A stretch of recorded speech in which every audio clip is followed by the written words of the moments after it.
Hi, I'm Ann Rusty. I am a co-founder of Texas Freedom to Read Project.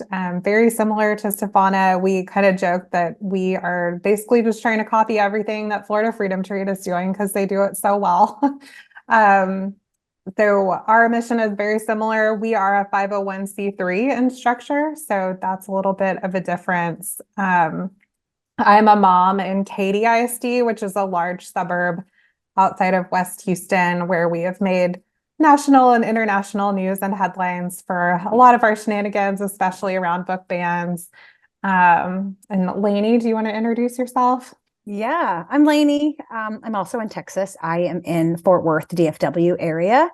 Also a co-founder with Anne, and we have another co-founder. He's not here tonight. His name is Frank, and he is delightful and wonderful, but of the Texas Freedom to Read Project.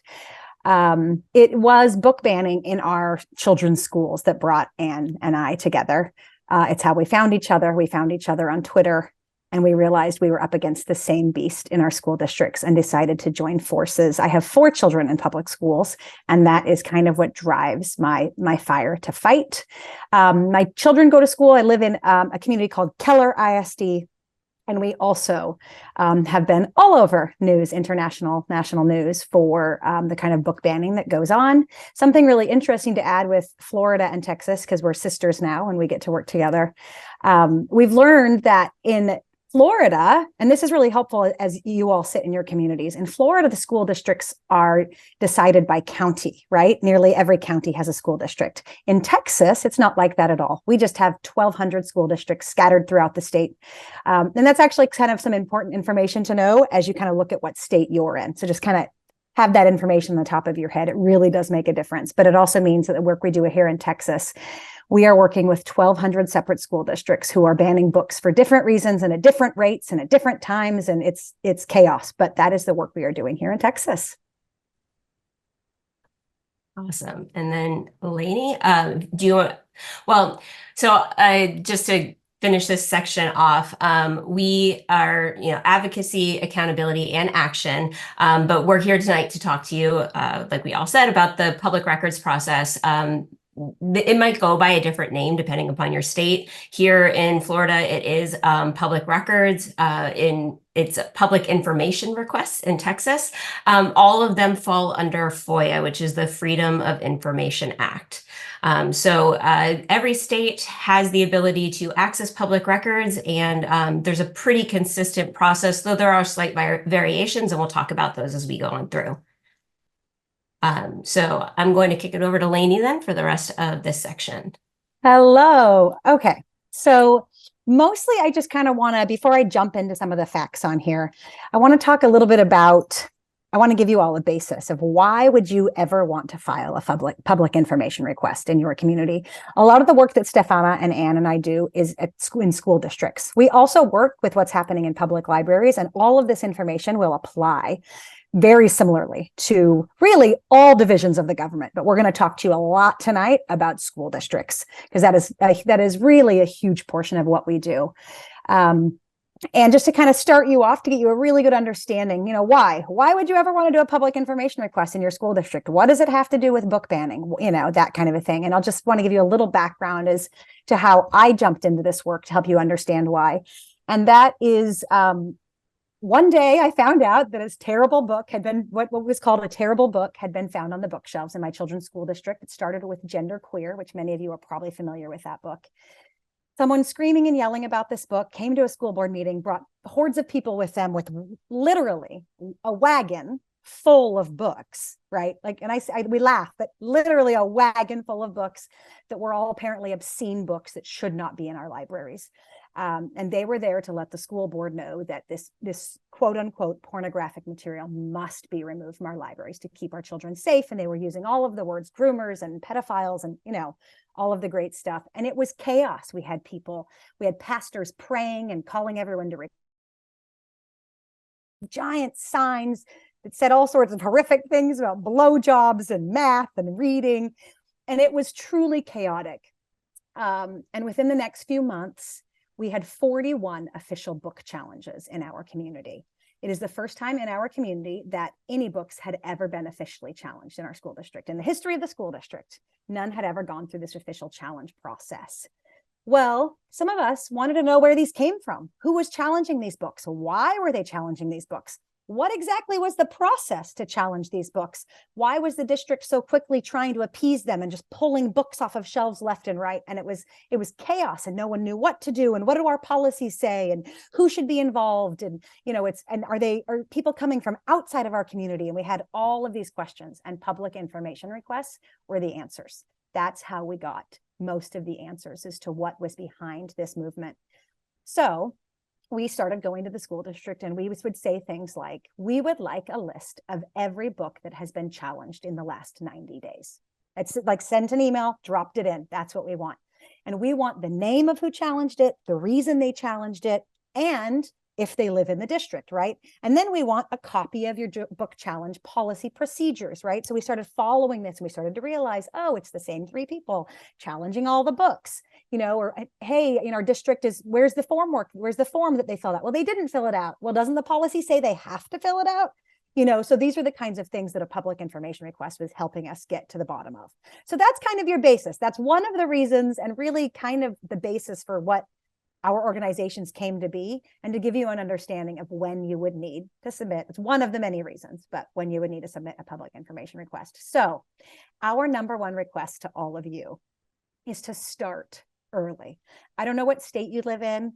I don't know if you live in a state that is on fire, is like what we like to say here in Texas, or maybe you live in a state that feels safe, and you live in a state that there's not a whole lot going on in terms of censorship or book banning requests, right? It doesn't matter.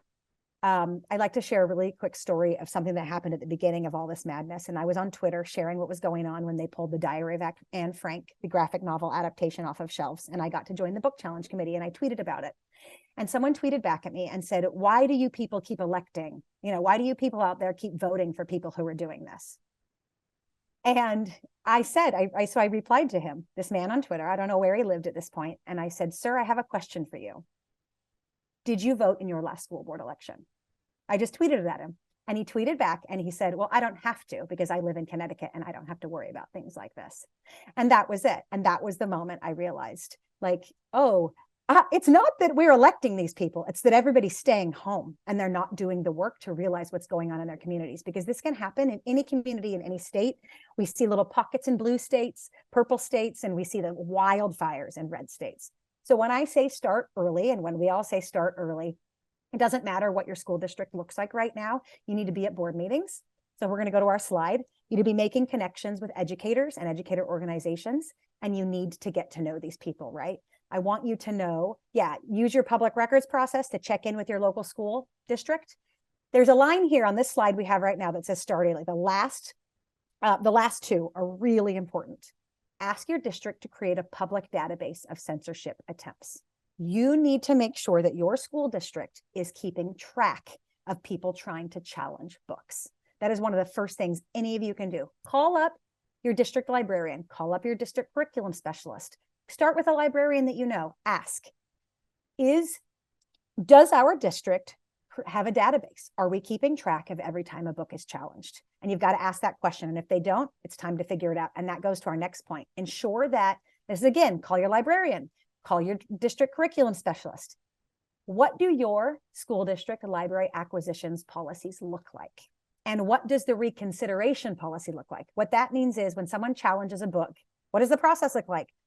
Where does it go? What is, and so we want all of you on this call. That's your homework. That's the first thing any of you need to know, is to find out how your school district handles library acquisitions and how they handle the reconsideration process, and if they have a database where they keep track of these things. Next slide, Stefana. So I know that's a lot, and we're talking fast, and we have a lot to cover, so feel free to drop questions in the chat. When it comes to school boards, you may have the work in your district to ban books, if it is happening, might be coming from the community. It might be coming from groups outside of the community. It might be coming from your school board. That's where it was coming from in my community, which was funded by outside groups, right? And you need to know how to navigate your school district's materials. You need to know how to navigate the policies and where to find them on your websites. And you need to know how to navigate school board meetings and the important documents they keep, their agendas, right? So right now we have this thing up, And it says an online this is Board Docs and Board Book, right? These are software companies. That's all they are. But they are software companies that a lot of districts across America use to keep track of their board meetings and their agendas and their policy updates. And these are all really important things. And we want you all to become intimately familiar with how your school district holds these records and publicizes these records. It'll make it so much easier on you. So I live in Texas. My district uses Board Book. I know Stefana had mentioned her district uses Board Docs. In Texas, some of them use both. Board Docs is great. You can search. My district doesn't have a search feature. You got to know it inside and out to know what you're looking for. And then I went today, and I'm originally from Utah in a district called Alpine School District.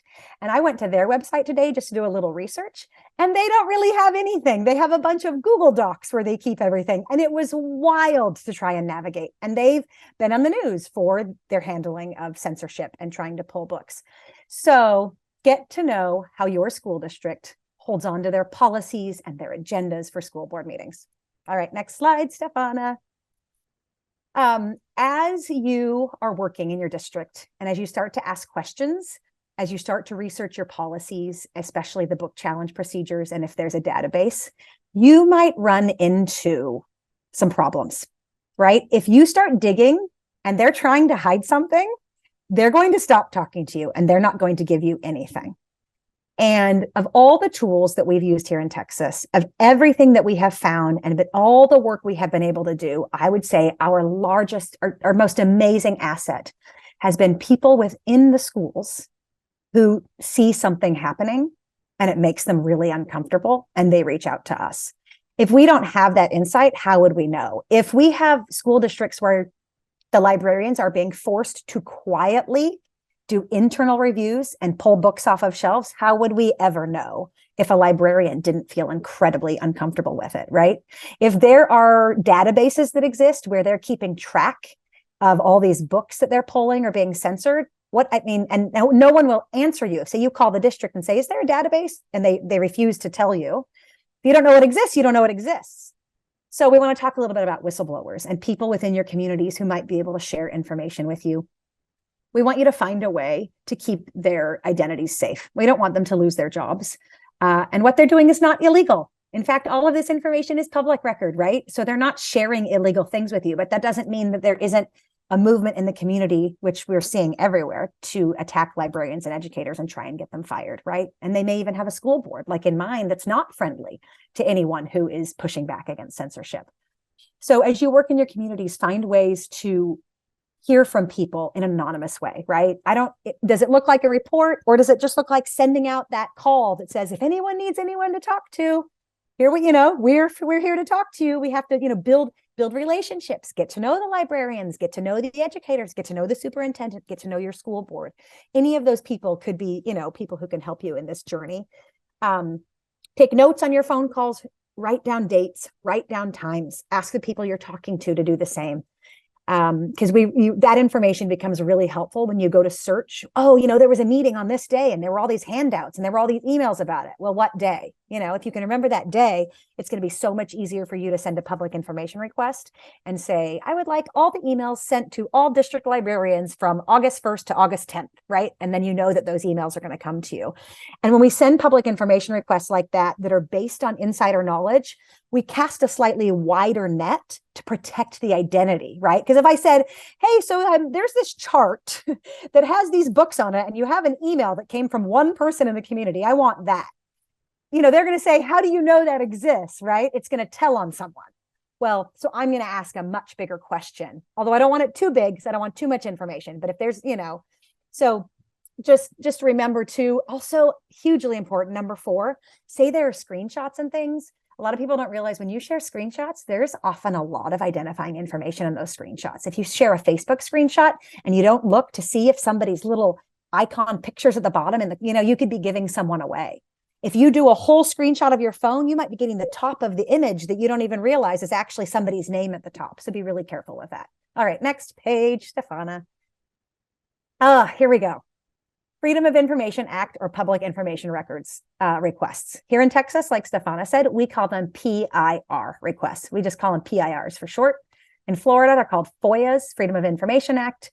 I know even federally, sometimes they have different names. They're all the exact same thing, but you might hear them called something different. So just, if it sounds like freedom of information, it sounds like public records, it's the same thing. So a law was passed in 1967 that said we as citizens have the right to access government information because these people work for us and we pay taxes and they can't hide it from us.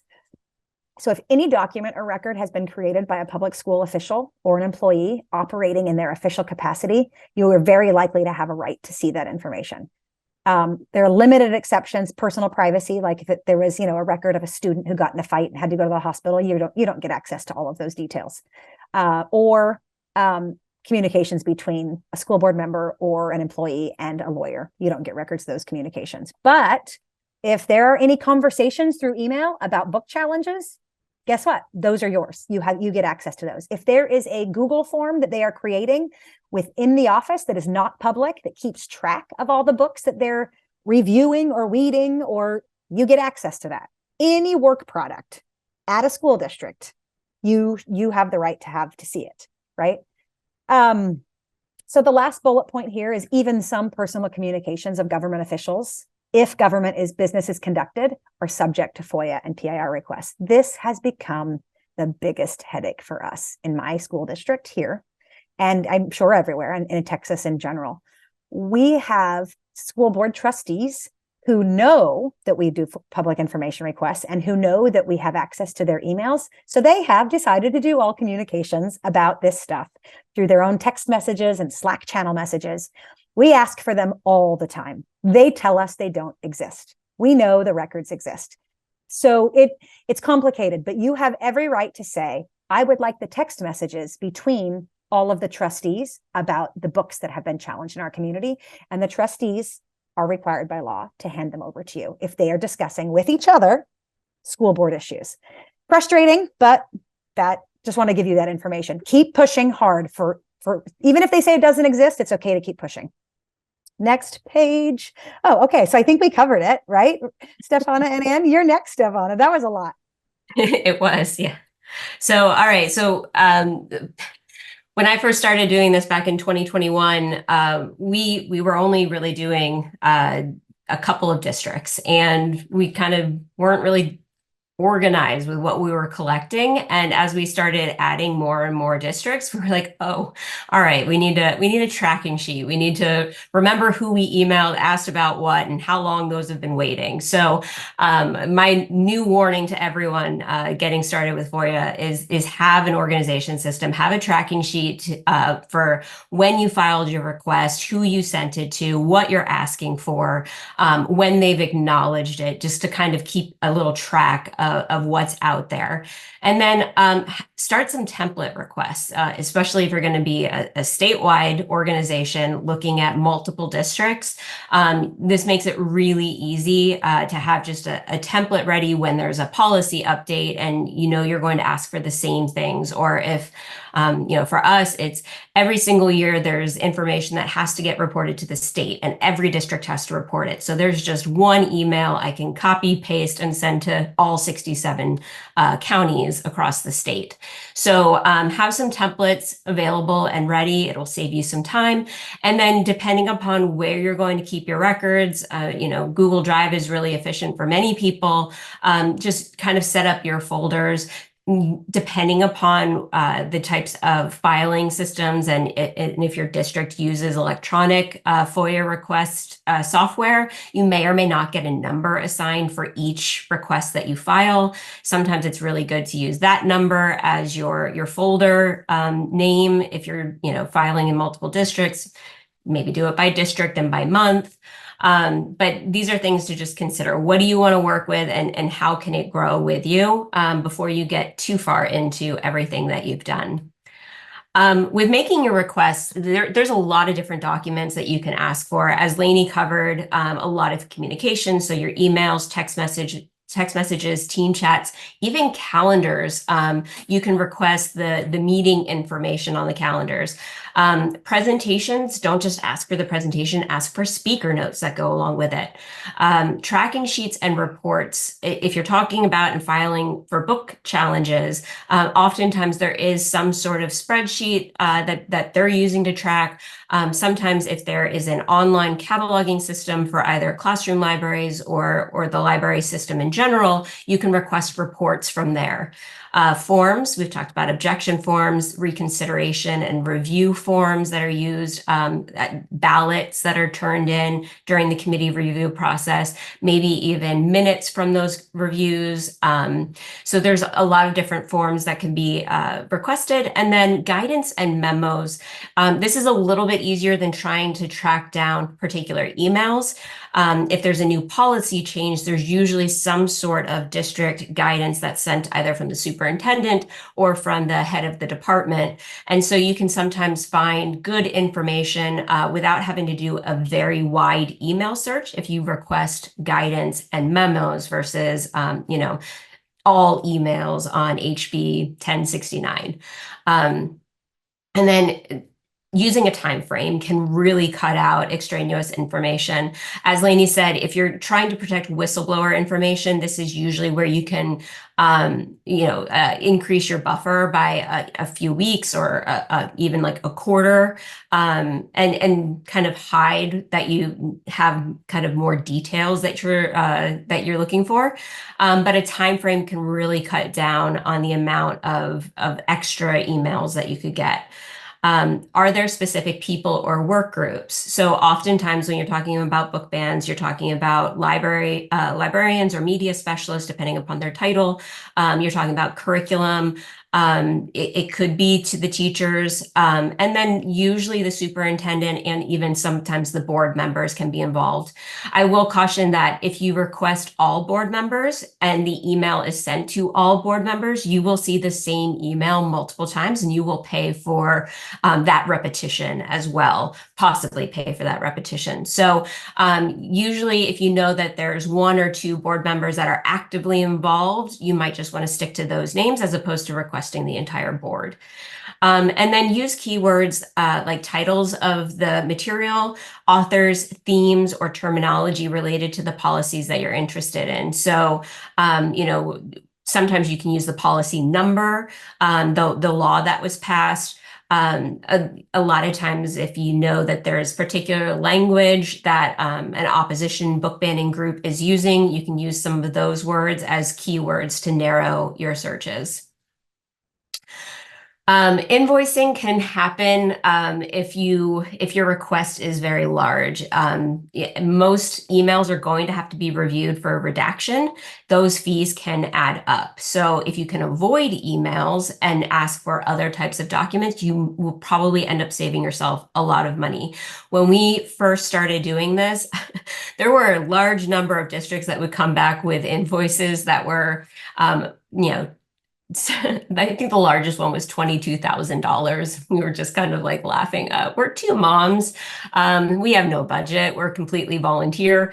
And so we quickly learned that, there's a way if you narrow your scope, and especially if you're very cautious about the number of email accounts that you're looking to search, you can usually get away with under $50 here in Florida for an email request. It typically, depending upon your district, some may say the first 30 minutes are free. Some may say the first hour. I know in Texas, there's certain districts where it's cumulative. So there's a balance that you have as an individual and the amount of time that your records have taken over a certain period of time, until that time runs out, you're not charged. So Stefana, yeah. I just wanted to add, like in Texas, I recently submitted one. And I submit them fairly often, but I try and be careful. And at the bottom of my email, it says, you have used 7 hours of your free, whatever. You have so many hours left before we start charging you. And everywhere is different. The first email you might get charged. So you've got to check your own state and your own district, how they handle it. Yes. Yeah. Thank you, Lainey. I mean, we file for 67 different districts and there's 67 different ways that they bill. Some have never charged us and some are quick to charge us for every single one. We usually don't dispute them. If they are too large for us, we tend to try to revise them. But a couple of $100, if it's going to take district time and resources away from our children, we're okay with paying it. But it can add up very fast. And that's one of the reasons why we became an official organization to accept donations for that reason. Most have a 15 to 30-minute threshold. That's kind of here in Florida. And if you can play the express aisle game. So let's say it's kind of a three-part question of documents that you're looking for. If you start with part one, knowing that it will hopefully take within that free window, then you can go to part two and hopefully it stays within that window, and then part three. So you're kind of, instead of filing one very large public record, you kind of space it out over time. Always ask for electronic copies versus actual physical papers. They'll charge for papers, they can charge for USBs. So you can save a lot of money that way. And then don't be afraid to adjust the request. Oftentimes you can actually say, if they come back and say, oh, there's 7,000 email returns for your request, and you've asked for 3 different keywords, you can ask which keyword had the most returns and take that keyword out and start with the first 2 and see what you get and see if that gets what you're looking for. So those are different things that you can do to help reduce the overall costs. It's really important, there's a person on the other side of the records. Oftentimes, they're not the actual person that does the job of that results in the creation of the record. So you might have to explain a little bit more than, if you've named a document and you know that document exists. For instance, there's a weeding report that you can get from Fall at Destiny, this online cataloging system that a lot of districts use. And that tells you how many books which titles have been weeded from the online system. And there's not really, recently you can start putting in reasons why you've weeded. But if you ask for a weeding report to somebody who's in the records department, they'll have no idea what you're talking about. And so you have to kind of explain what it is that you're looking for. If you can go in person to either submit a payment or submit the records request, it's always good maybe for the first 1 or 2 to have that face-to-face connection. That way, if there is follow-up, you can make a phone call, you can send an email, and they know that it's friendly and it's not, you're not looking for gotcha moments. Be prepared. Oftentimes, FOIAs can take a long time. At least here in Florida, we don't necessarily have an actual time limit written into the law. It's just reasonable. In Texas, you guys do, which is fantastic, have a certain window that they have to.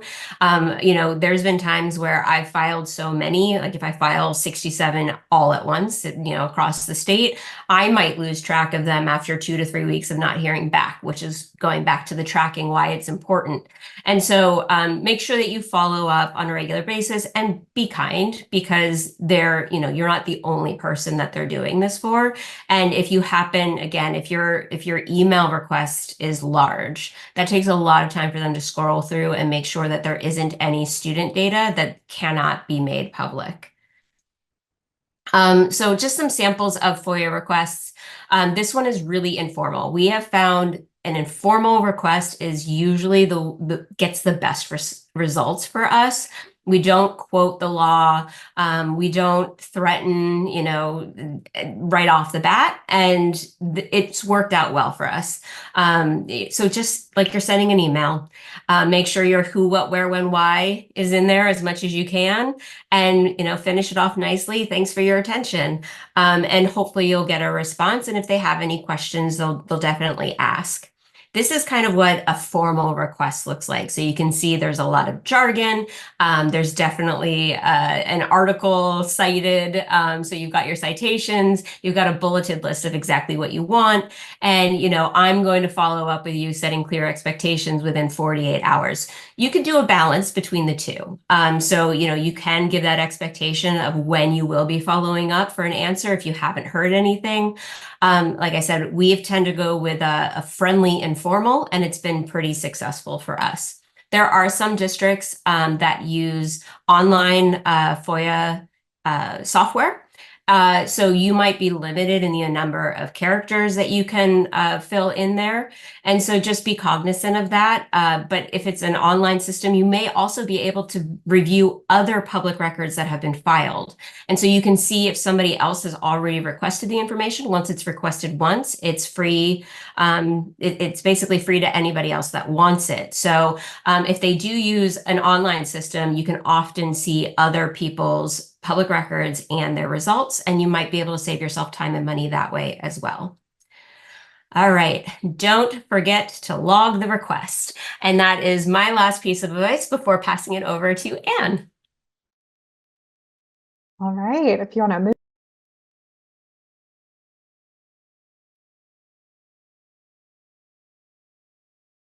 Oh gosh, I muted. Okay. No, Sorry, I did that. That was my bad. I hit the wrong button. It's okay. So you may end up more often than you'd like with incomplete returns, meaning you're not, like Stefana said, you may not be getting exactly what you asked for. And that's okay. And it's not super unusual for all the reasons Stefana shared.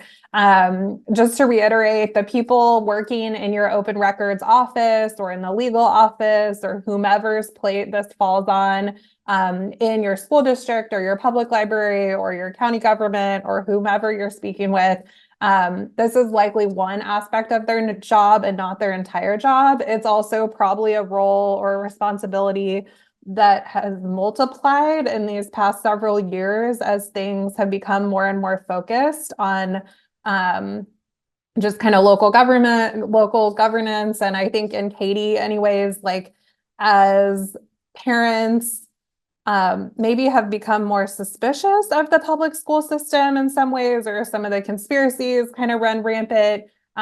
People who are kind of working against public schools have figured out that this is a tool that they can try to use too to target information or target employees that they're upset with. And so they have a lot on their plate. So be kind to them, and it will usually work out in your benefit, and they want to be helpful most of the time. So you can go back and forth with them by phone. It can be really helpful to clarify if there's something missing that you didn't feel like you got. You can keep going until you're satisfied. Their goal is like ultimately to close out the request. And so they're gonna, be kind of anxious to do that. But if you haven't gotten everything that you've asked for, everything that you've requested, then you can, let them know that there's still some more that you're looking for. Yeah, I think this note about attachments is really important. So some of your emails that you might get in your request you might be able to see that there was an attachment to the document or to the email, but the actual attachment might not be visible because they're sending you a PDF like copy of the email. So you are allowed to ask for the attachments that were included, and you can reference or show them the email to clarify that information or to request those documents as well. You want to go on to the next slide? I was going to add, Anne, when you're submitting your public information request, just make sure you say "and attachments." I learned that the hard way because we really needed this attachment, and it should have come really through my request. When I asked for all emails, you would think, of course, and the attachments. And then they said, oh no, you needed to ask for the attachments to the emails. So anyway. So yeah, just before you even submit it, just say "and attachments."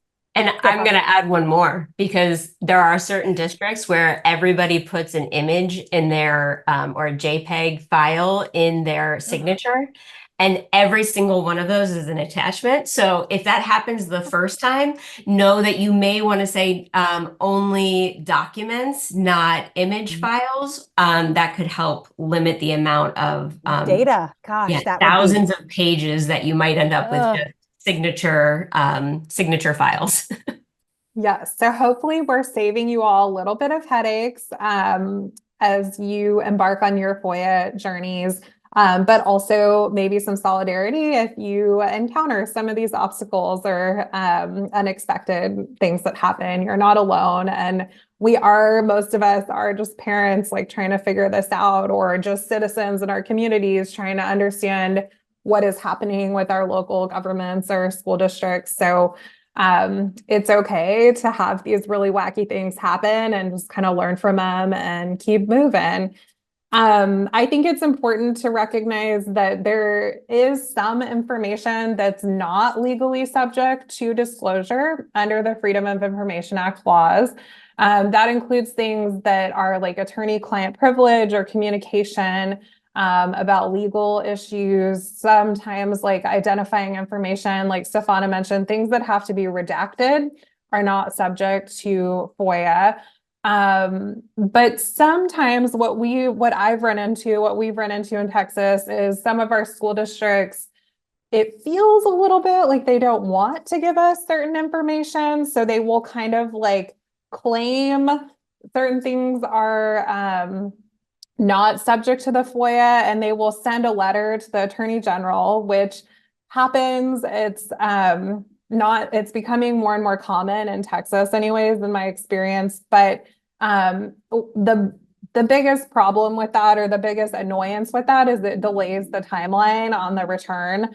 Once a school district appeals to the Attorney General to ask permission to withhold certain information that I've requested, then it delays the timeline by like a couple of months, because the Attorney General has like 45 days before they have to issue like a ruling on what the school district is asking for. And then the school district, once they get the ruling, has like 30 days or a reasonable amount of time to respond to me as the requester. But one thing that can be useful, I assume in most states, the requester has rights still, even if the entity is trying to withhold information. You as the requester can submit additional information to the Attorney General to consider in their ruling. I recently had a school district claim that they were withholding information because they thought Texas Freedom to Read Project was likely to sue them, which is a valid, like, legal exception to public information request if litigation is likely. However, the reasons that they said that were basically like, look at their website. There's some lawsuit in Texas over libraries at a school. And it turned out they were mistaken. We were not involved in any litigation. We had not submitted any documents or filed anything to impress upon the school district that any litigation was likely. We've never been involved in litigation. They had no valid reasons to claim that, but it didn't stop them from trying. So I went ahead and submitted like a letter explaining, clarifying, like, this is who I am. This is, who we are as an organization. This is why, like, this information the school district is claiming should not allow them to withhold this information because it was inaccurate. It cost me in Texas $15 to file like additional information for the Attorney General to consider. In many states, there may be a fee. Hopefully it's not prohibitive or cost prohibitive, but that could come up. So yeah, I think that's it on that slide.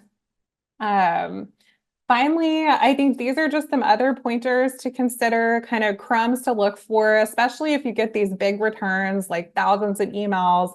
Control F, or the search function, is going to be your friend. If you're looking, for example, with book bans, we're usually interested in looking at for documents related or communication related to certain titles. So we might search by the book title to find the relevant emails there. Let's see. You can, yeah, let me see. Sorry. Well, you're looking, I'll tell just a little story. So in here we have an employee escalating an issue to a coworker or to somebody that they report to. We saw this back in during the 21-22 school year. Somebody wrote in an email, hey, I got this call from somebody at the state. He's with the professional services team. That team does investigations. They're asking this information. And it just seemed off. And so when we saw that even employees were saying they're a little bit fearful of this, they're not sure what's going on, and it gets escalated all the way up to the superintendent, that gave us clues that we should, okay, there's something going on at the state level. We'll file a public record now with the state about this. And again, sometimes it takes time. The state actually withheld completing that return for nearly 10 months. But we did eventually get really pertinent information to reveal that they were using this kind of compliance department to scare and to get local librarians to think that there was an investigation over who purchased the book and was responsible for bringing it into the schools. And it was causing a huge chilling effect in our district. So looking for clues that just where somebody in the email is alerting to you to something being out of process or out of the ordinary can lead you down a pathway to find out, really get to the heart of what the issue is. Yeah, I think that's so helpful. And I think another example that kind of comes to mind where I used kind of a crumb or a clue from a request that I had filed was regarding some book challenges in my school district. I stumbled across, because I had requested communication related to one book title. I stumbled across an email that was labeled like weekly requests for reviews. And it turned out that it was the first of what turned out to be many emails from one parent that had somehow like sidestepped the formal reconsideration process and was being empowered by our school board and some of our district administrators to just submit informal reviews or requests for reconsideration of books without following the board policy. So I was able to use that information to find out more about what was happening there and really dig into like how one parent was able to hijack like our internal reconsideration committee or internal reconsideration process for books. And draw some attention to what was happening there to try to push back. And after I was able to PIR actually by using her name, I just asked for all the emails from so-and-so during this time period. And they turned those over to me. She stopped submitting those requests. So we kind of at least slowed that down, or they had to figure out a different way to go about like sidestepping the process. So that's what I wanted to add, Anne, that you just said. You can all submit a public information request for every email that or all communication that one person has sent to the school district. You can name them and say, whatever, Josie Smith, right? Like I want every email they've ever sent to the school district for the last year. You get to do that, and they have to send it to you.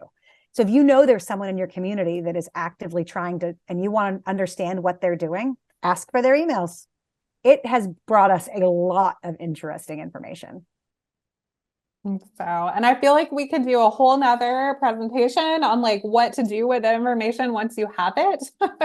But this is where our presentation ends. And I think we hope to leave a few minutes for questions. We can toss it back to Julie. Before we jump in, I wanted to tell everyone too, if you live in a community or a school district where things are going really well, you don't have to submit public information requests. You can actually just call and talk to a librarian and say, hey, do we have this system in place? Do we have a system where we keep track of book censorship? Can I have access to it? And they might say, well, I'm not really supposed to give that to you. And then you can say, oh, well, then I'll submit a public information request for it. But there's not, this doesn't have to be your first line of defense. You could actually just make a phone call to someone at the district and ask some questions. In fact, that might even be best, be really friendly. That way you can get true information. And then if it does get hairy and scary, then you already have some details of things to ask for. So yeah, and then in Texas, I don't know if you have this in Florida, Stefana. In Texas, we have what's called the Public Information Handbook that the state has written, and it is really long. Is it like 100 pages, Anne? But the handbook is so helpful. I wish it wasn't so helpful because it's such a legal document. But we pull that handbook out in Texas, and so we better understand our rights. We better understand what we can ask for, or if they've said no, can they really say no? And just know your state might actually have a website that really lays all this out for you. In Texas, we have a very long handbook. All right. Well, we actually had lots of questions in the chat, so I'm going to bring Julie up and we will dive right in. I know that there were some answers in the chat, but not everyone probably saw those. Right. First and foremost, folks want to know if they can have a copy of the slides. I think yes, we can do that. Sorry. That's okay. Well, somebody had asked me, do you need to be a parent? And I said no. You're a taxpayer in the district. No, you don't even have to be in the district. I can ask for them in Florida. I can ask for them in Utah and Idaho. It doesn't matter who you are. Okay, well, that's fine. I was going to say, I have, somebody said they weren't a parent, and my kids are adults, so I have worked in neighboring districts, so like she said, you can do it anywhere. Someone asked about, there were several questions about asking a state's attorney general for records, asking the state for records, asking other governmental entities. And I know there were answers put in the chat. I know that there are similar rules, but they can differ. All the rules, the law is the same, but how they all handle it will be slightly differently. And every website's a little bit different. So you're just going to have to learn how to navigate that. And that's where making a phone call and asking some questions. But generally what we shared applies to everything because it's a federal law, right? So you're just like Stefana said, here in Texas, they've told the school districts you have 10 days to get it back to people. And the law is written, it just has to be a reasonable amount of time. We're really grateful in Texas, they've deemed that 10 days, but in Florida, they have not, defined it. So it's all, and statewide, same thing, just a different website, slightly different process. Somebody says you can't in Alabama. So that was one of the things that, what do you do if you live in a state like Alabama that she says that the public doesn't have access? I mean, we know legally you're required to have access. So we would probably have to look at that situation and find out what's going on. But you absolutely have a right. This is a federal law to ask for this information, and they're required to give it to you. So if I were you, I'd find out what we need to do to figure that out. Somebody put in the chat to contact the DOJ. So then there were conversations about what rights do you have for private schools and charter schools? So charter schools, at least in our state, fall most of the time fall under the district. And so there might be some ability to get records there. But if it's privately owned, you're going to run into the fact that they are not government employees. So they aren't necessarily subject to FOIA. I wanted to go back just for a second. So filing with the DOJ, there's also Office of Civil Rights complaints, and you can file these once you've experienced book bans, especially if they're discriminatory. You do not have to be a parent. You do not have to be the person actually, injured in the situation, harmed by the censorship. You can just be a concerned community member, and you can file news about censorship in your state and in your area. So you do not have to be a parent to use the OCR, Office of Civil Rights complaint. So I just wanted to add, if you ask for records and they ignore you, or they say, no, we're not going to give you anything, your first, here in Texas, I'm sure it's similar, the first line of defense is we file a complaint with the Attorney General's office, right? So for example, I'm in the middle of a public information request in my school district, and the trustees have come back and said, no records exist. Well, we know that's a lie because we have a trustee who went on the record saying, I sent these messages. Okay, well then where are the messages, right? Like there's conflicting information. So because they refuse and they keep telling us no records exist, we are now going to file, there's a hotline in Texas. You can call and say, this government entity is refusing to hand over documents, and they will open an investigation. I don't know if you'll always be, I'm in the middle of that. So I don't know if it will be successful, but they're claiming records don't exist. We know records exist. we're now opening an investigation with the state attorney general. So that's who really your first line of defense, if you're not getting the records that you believe exist, is to contact your attorney general's office.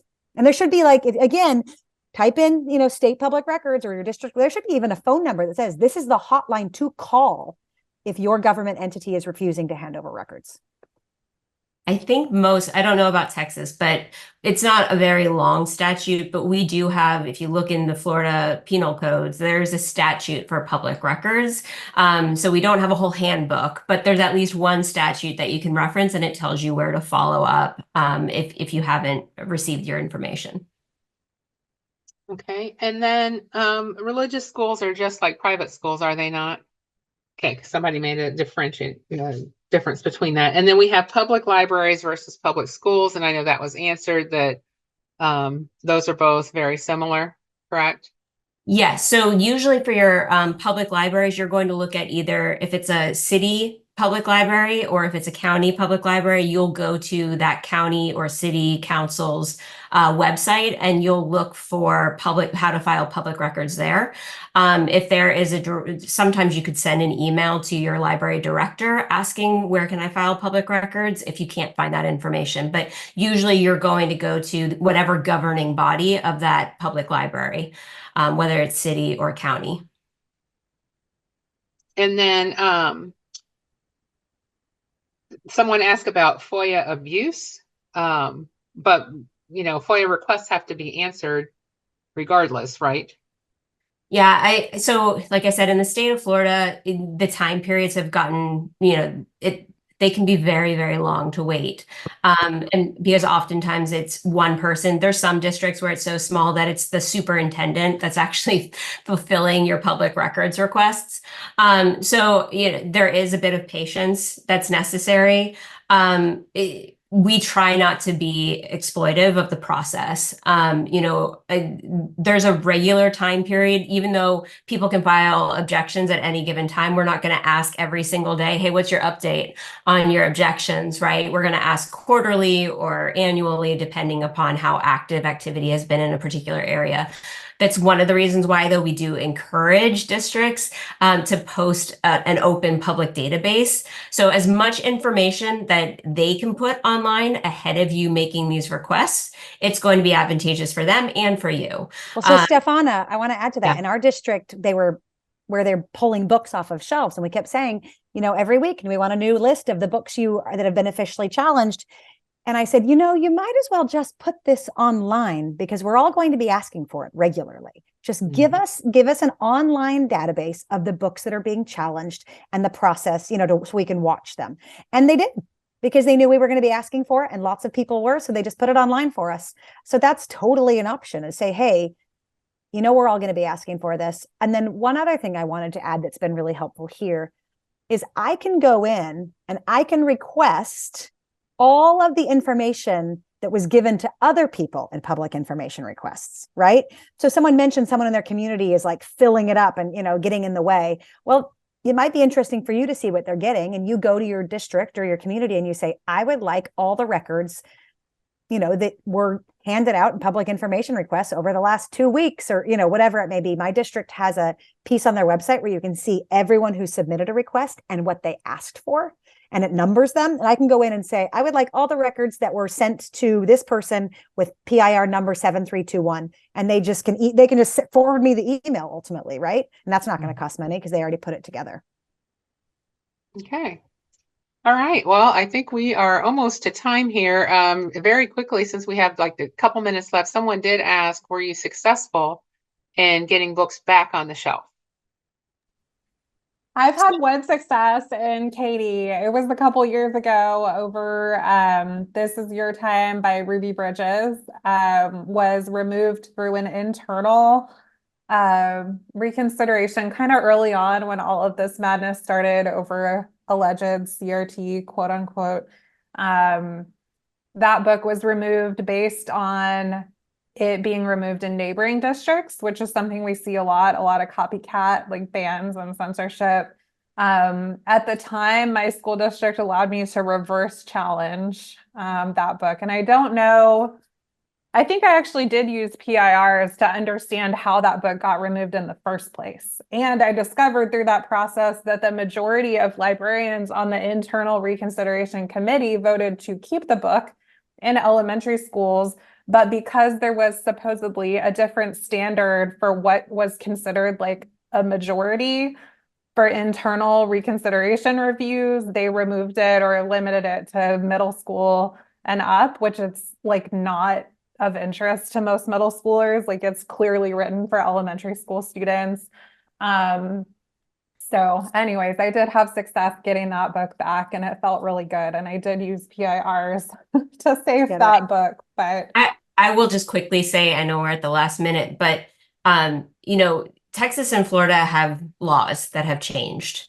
And so just being present and showing up and letting our districts know that we're watching, that we expect a transparent public objection, reconsideration process has slowed down and reduced the chilling effect. So, in some districts, we immediately had people looking at the parental rights and education law, which nationally became known as Don't Say Gay.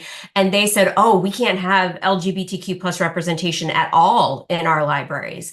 And, getting attention on that issue, we were able to correct those mistakes and that overly conservative interpretation of the law. It took an entire year, but when we first passed this last revision, HB 1069 to the law, the state had sent out this guidance saying that any sexual conduct whatsoever, doesn't matter the context, doesn't matter the age group that you're making it available to. So you're talking about books about sexual assault in high schools or AP level books that are getting removed now because they set it out and said it's prohibited. You cannot have it. Well, that's not what the law said. It took an entire year, but we finally got that clarification that yes, a book can be challenged for sexual conduct, but it has to be reviewed in its entirety and withheld from any grades where it would be age inappropriate to offer access.